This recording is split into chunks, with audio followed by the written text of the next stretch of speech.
आज के एपिसोड में झनक हॉस्पिटल के रूम में होती है और एटमॉस्फेयर काफी सीरियस होता है। ऋषि उससे बात करना चाहता है और सीधा पूछता है कि क्या वो चली जाए या रुककर उसकी बात सुने। झनक उसे क्लियरली बोलती है कि जो भी कहना है सीधा बोलो। तभी अनिरुद्ध और बाकी लोग भी वहां मौजूद होते हैं। अनिरुद्ध को लगता है कि ऋषि को सबके सामने ही बात करनी चाहिए क्योंकि उसने पहले भी सबके सामने झनक की इंसल्ट की थी। लेकिन ऋषि कामली बोलता है कि ये पर्सनल मैटर है और वो सबके सामने डिस्कस नहीं करना चाहता। उसकी बात सुनकर थोड़ा टेंशन क्रिएट होता है क्योंकि सबको लगता है कि अब फिर कोई प्रॉब्लम न हो जाए। झनक फिर खुद बोलती है कि वो जानना चाहती है कि ऋषि क्या कहना चाहता है। डॉक्टर भी सिचुएशन समझकर बोल देते हैं कि दोनों हस्बैंड वाइफ हैं और उन्हें प्राइवेट कॉन्वर्सेशन करने देना चाहिए। इसके बाद सब वेटिंग रूम की तरफ चले जाते हैं।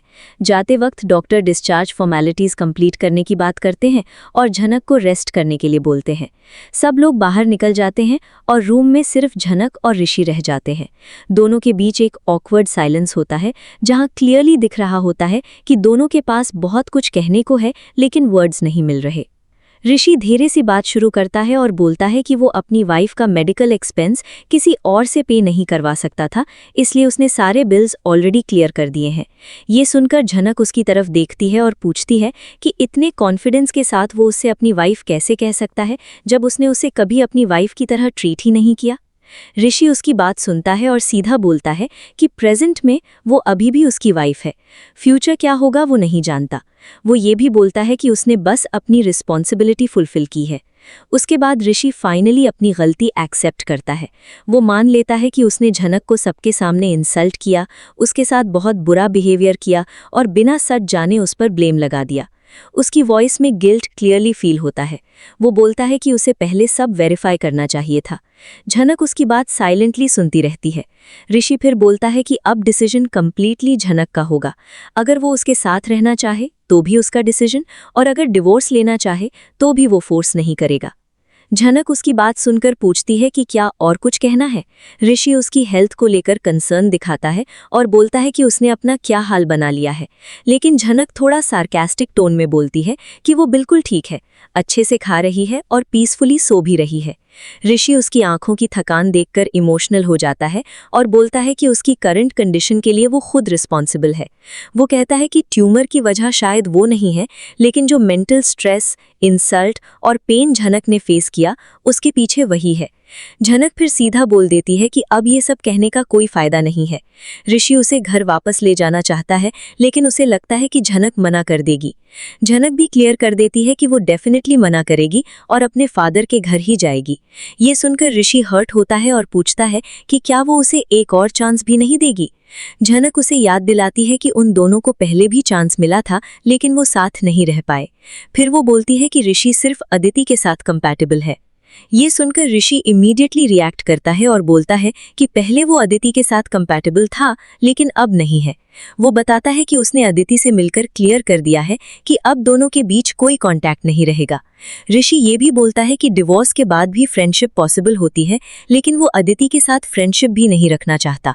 वो बार बार एक्सप्लेन करता है कि वो सिंपैथी गेन करने के लिए ये सब नहीं बोल रहा, बस सच बता रहा है। उसकी गिल्ट जेन्युइन लग रही होती है। वो फिर से झनक से माफी मांगता है और बोलता है कि उसे फॉरगिव करना या ना करना कंप्लीटली झनक का डिसीजन है। झनक फिर इमोशनल टोन में बोलती है कि शायद ऋषि को उसके वापस आने या ना आने से कोई फर्क ही नहीं पड़ता। वो उसे सजेस्ट करती है कि शायद उसे अकेला रहना चाहिए। ऋषि कंफ्यूज हो जाता है और पूछता है कि उसे अकेले रहने से क्या होगा। दोनों की कॉन्वर्सेशन इमोशनल और कॉम्प्लिकेटेड होती जाती है। तभी अनिरुद्ध रूम में आ जाता है और उसे पता चलता है कि ऋषि ने सारे हॉस्पिटल बिल्स पे कर दिए हैं। अनिरुद्ध को लगता है कि ऋषि ये सब झनक को इम्प्रेस करने के लिए कर रहा है, लेकिन ऋषि रिस्पेक्टफुली समझाता है कि उसका इंटेंशन सिर्फ रिस्पॉन्सिबिलिटी निभाना था। डॉक्टर डिस्चार्ज सर्टिफिकेट लेकर आ जाते हैं और बोलते हैं कि झनक अब घर जा सकती है। सब लोग उसे रेस्ट करने और मेडिसिन टाइम पर लेने की एडवाइस देते हैं। झनक भी प्रॉमिस करती है कि वो जल्दी रिकवर होकर हॉस्पिटल ड्यूटी ज्वाइन करेगी। इस बीच फैमिली मेंबर्स का इमोशनल साइड भी दिखाया जाता है। ज्योतिर्मय इमोशनल होकर बोलते हैं कि उन्होंने कभी इमेजिन नहीं किया था कि झनक उनसे इस तरह दूर चली जाएगी। झनक उन्हें प्रॉमिस करती है कि वो उनसे मिलने आती रहेगी। उसके बाद एक इम्पॉर्टेंट मोमेंट आता है जब ऋषि ऋषि झनक का लगेज उठाता है। अनिरुद्ध उसे रोकने की कोशिश करता है, लेकिन झनक खुद बोल देती है कि अगर वो ऋषि के घर वापस जा रही है तो उसका हस्बैंड ही उसका लगेज कैरी करेगा। ये सुनकर सब शॉक्ड हो जाते हैं।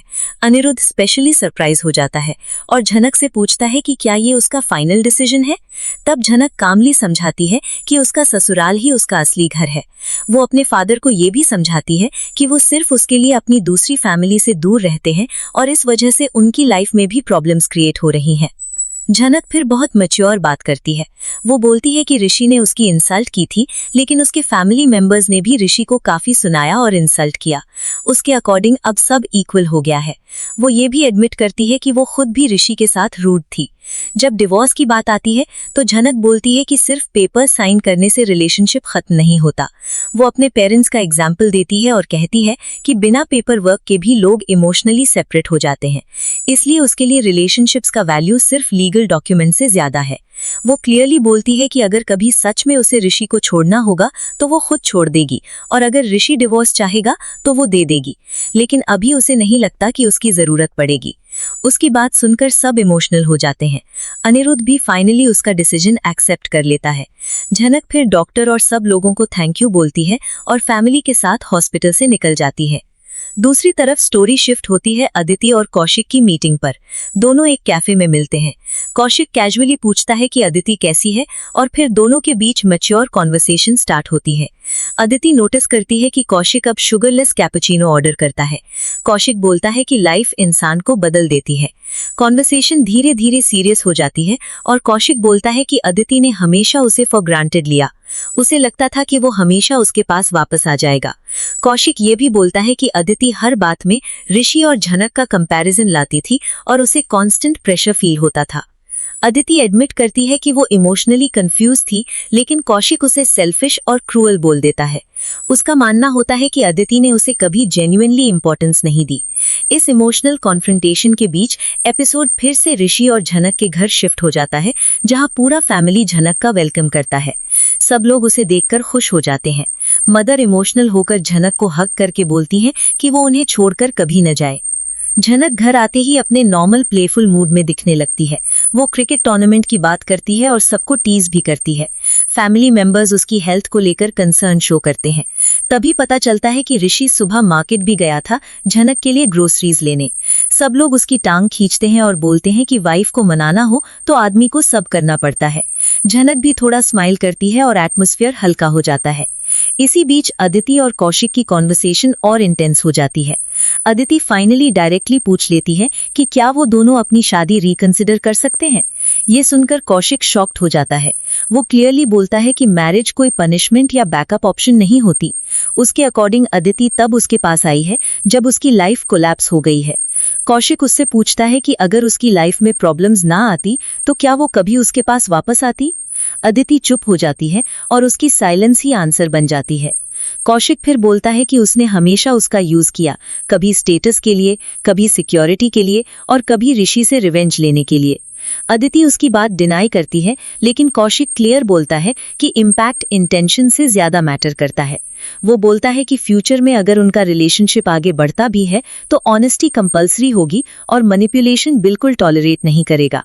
अदिति उसकी बात साइलेंटली सुनती है और फाइनली स्माइल करके बोलती है कि शायद पहली बार कोई उसे इम्प्रेस करने की जगह सच बोल रहा है। घर में मीनवाइल सब डाइनिंग टेबल पर साथ खाना खाने की प्रिपरेशन करते हैं।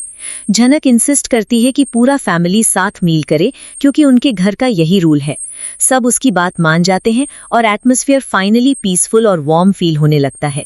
एपिसोड के लास्ट मोमेंट्स में ऋषि की पुरानी बातें याद आते हैं, जहां वो डिसाइड करता है कि इंसल्ट के बाद वो झनक को उस घर में वापस नहीं भेजेगा। लेकिन अब सिचुएशन कंप्लीटली चेंज हो चुकी होती है और झनक अपने डिसीजन के साथ एक नई बिगिनिंग की तरफ बढ़ चुकी होती है। अगले एपिसोड में अनिरुद्ध अकेला बैठा होता है और क्लियरली अपसेट नजर आता है, क्योंकि झनक के डिसीजन ने उसे अंदर से हिला दिया होता है। उसे लग रहा होता है कि शायद झनक ने बहुत जल्दी ऋषि को माफ कर दिया है। दूसरी तरफ ऋषि घर में झनक का एक्स्ट्रा केयर करता हुआ दिखाई देता है और फैमिली मेंबर्स भी दोनों को नॉर्मल देखकर खुश होते हैं। लेकिन सिचुएशन तब इंटरेस्टिंग हो जाती है जब अदिति घर लौटकर बहुत सीरियस मूड में नजर आती है। उसके एक्सप्रेशन से फील होता है कि कौशिक के साथ हुई कॉन्वर्सेशन ने उसे डीपली अफेक्ट किया है। कौशिक भी कंफ्यूज दिखाया जाता है और वो अपनी फैमिली के सामने अदिति के प्रपोजल के बारे में सोचते हुए नजर आते हैं। ब्रेकअप के लास्ट मोमेंट में जनक और ऋषि के बीच एक इमोशनल सीन दिखाया जाता है, जहां जनक उसे क्लियरली बोलती है कि ट्रस्ट दोबारा बिल्ड करना इतना इजी नहीं होगा। ऋषि चुपचाप उसकी बात सुनता है और प्रॉमिस करता है कि इस बार वो रिलेशनशिप को टूटने नहीं देगा। ये देखकर नेक्स्ट एपिसोड को लेकर क्यूरियोसिटी और भी बढ़ जाती है।